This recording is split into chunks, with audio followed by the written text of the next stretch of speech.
Saudara, Indonesia borong 4 gelar dari turnamen bulu tangkis Thailand Master 2026.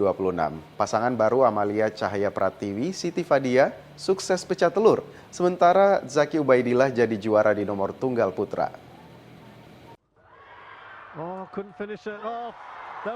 Indonesia panen gelar dari Thailand Masters 2026.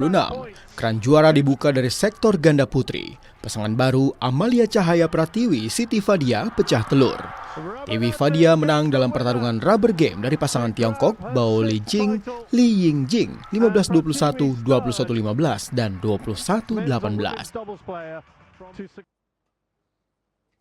Gelar juara juga berhasil diraih di sektor ganda putra.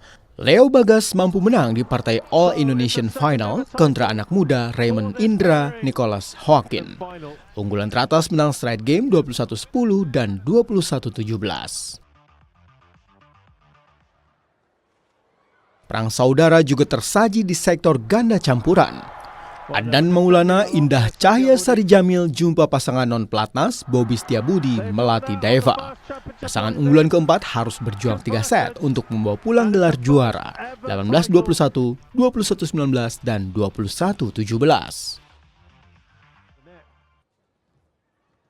Satu gelar lagi dipersembahkan Zaki Ubaidillah dari sektor tunggal putra. Hadapi jagoan tuan rumah Panit Capon Terarat Sakul di laga pamungkas, Ubaid raih gelar perdana di turnamen level 300 BWF melalui drama rubber game 21-19, 20-22, dan 21-19 dalam tempo 78 menit.